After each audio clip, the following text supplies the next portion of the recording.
me queda hobby direto, me queda fora de agenda não com staatssecretários que era por dilante. Em todo caso, para a fração de PPA, o importante é a para papel para Rijkswet. E Massali, bisa não é aqui direto.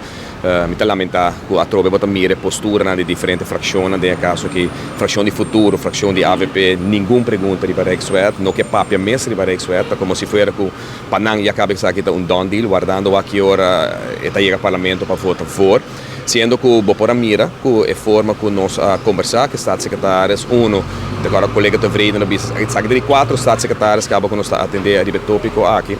Pero mais triste, está para escutar, é próprio staatssecretários, se nós passar, não está compreender com o parlamento de Aruba, não está informado do governo. O rol do parlamento está com o governo do país que dá informação. E não está raia e está dando essa razão, não está correto para dar a nossa informação. É reunir amanhã com o governo, naturalmente, em nível diplomático do governo, pero que não pode compreender, ela não sabe, que não pode compreender, porque ela disse que também estava um representante do povo, também estava no parlamento na Holanda, e não está compreendendo que o governo de Aruba não está informando os parlamentos.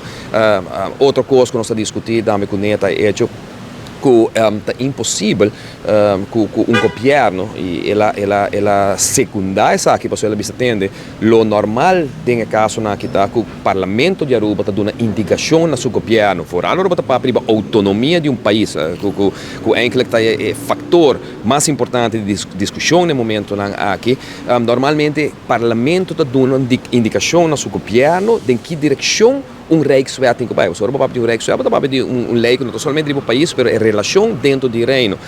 De caso aqui, não quero essa campanha sushi sudilante, mas a realidade é que o parlamento nunca há a oportunidade. Em todo caso, o parlamento novo aqui de ventilar seu pensamento de Rijkswet que o governo, porque cada vez o governo esconde, fração de PPA, agora sustentado de fração de MEP. Nós fazemos petição se manterá 5 lunas passadas, quase 6 lunas passadas por União Pública. Para aqui com a União Pública, porque o povo também mira onde cada fração está parada, de uma reunião pública, de bem incomes, bom, não tem que ficar uma posição. De uma conversação, de um parlamento, de uma comissão central, bom, não se fica uma posição.